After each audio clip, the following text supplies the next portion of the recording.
దేవతల కాలం నుంచి వస్తున్న ఆచారాలను గోరంటాకు సాంప్రదాయాన్ని పాటిస్తూ మహిళలు కొనసాగిస్తున్నారని సీతారామ సేవా సమితి అధ్యక్షురాలు గోలివాడ చంద్రకళ తెలిపారు.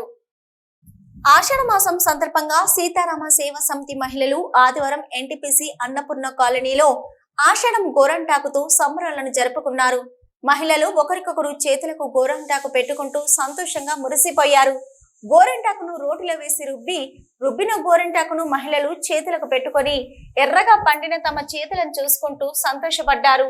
ఈ సందర్భంగా గోలివాడ చంద్రకళ మాట్లాడుతూ, పూర్వం దేవతల కాలం నుంచి గోరంటాకు సాంప్రదాయం ఉందని, దేవతల కాలంలో గోరంటాకును చెలికత్తెలతో కలిసి పార్వతీదేవి పెట్టుకొని ఎర్రగా పండిన చేతులను చూసి మురిసిందని, ఎర్రగా పండడం చూసి కుంకుమ ఆందోళన పడగా అప్పుడు గోరంటాకు నుదిటిన పండదని తెలపడం జరిగిందన్నారు.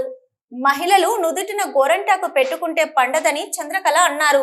ఈరోజు శ్రీ సీతారామ సేవా సమితి ఆధ్వర్యంలో ఆషాఢ మాసం గోరంటాకు పండగ ఈ విధంగా మేము జరుపుకోవడం జరిగింది. ఇది పార్వతీదేవి అంశంతో పుట్టిన మొక్క. అసలు చిలికత్తెలతో పార్వతీదేవి అట్లా తోటలకు వెళ్ళి చూసేసరికి అక్కడ ఈ మొక్క ఆమె ఒక ఎత్తుడి చిప్పతో మొలిసిన మొక్క. అది వెంటనే పెద్దగా అయిపోయి ఇట్లా పెరిగిపోయిందన్నమాట. అప్పుడే వెంటనే పార్వతీరాజు దగ్గరికి చిలికత్తెలు వెళ్ళి మరి ఇట్లా పార్వతీదేవి ఆమె ద్వారా ఒక చెట్టు మురిసింది, ఆ చెట్టు వృక్షమైంది అని చెప్పగానే వాళ్ళు భార్యాభర్తలు వచ్చి చూసేసరికి అది చెట్టు పెద్దగా అయ్యేసరికి అప్పుడే చెలికత్తెలతో ఉన్న పార్వతీదేవి ఆ చెట్టు కొమ్మ వంచి కొంచెం ఆకు తెంపి ఇట్లా నలవడం చేసింది. నలిచేసరికి ఆమె చెయ్యి అంతా ఎర్రగా పండడం జరిగింది.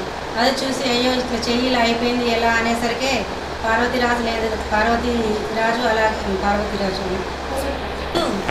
ఏమన్నాడంటే, దీని పేరు గోరంటాకు మొక్క, దీని గురించి భయపడవలసింది ఏం లేదు. ఇది పార్వతీ పేరు మీద ఇలాగే ప్రతి ఆషాఢ మాసంలో ప్రతి మహిళ కూడా ఈ గోరంటాకు పెట్టుకొని పండుగ జరుపుకునే ఇది. ప్రతి ఆషాఢ మాసంలో గోరంటాకు తల్లిగారింటికి పోతుంది. ఆ టైంలో ప్రతి ఒక్క మహిళ కూడా ఈ గోరంటాకు పెట్టుకుంటే ఆయుర ఆరోగ్యాలతో పాటు భర్తతో కుటుంబంతో వాళ్ళ ఆరోగ్యపరంగా కూడా బాగుంటారని చెప్పడం జరిగింది.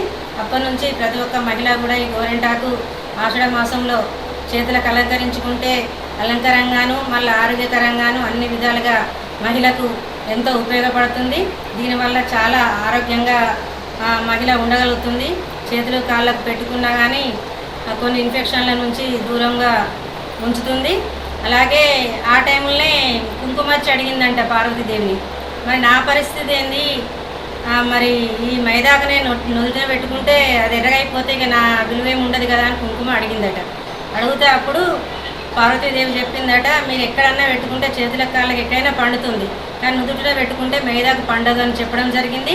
ఈ గోరంటాకు కార్యక్రమంలో శ్రీ సీతారామ సేవా సమితి మహిళలు కంది సుజాత, బిళ్ళ శ్రీదేవి, మంద రమాదేవి, గాదం సరిత లక్ష్మి, లత, జమున, మెడగోని స్వప్న, మమత, భాగ్య, భవాని, శాంతి, శారద, స్వరూప, శ్యామల, అనురాధ, శశికళ తదితరులు పాల్గొన్నారు.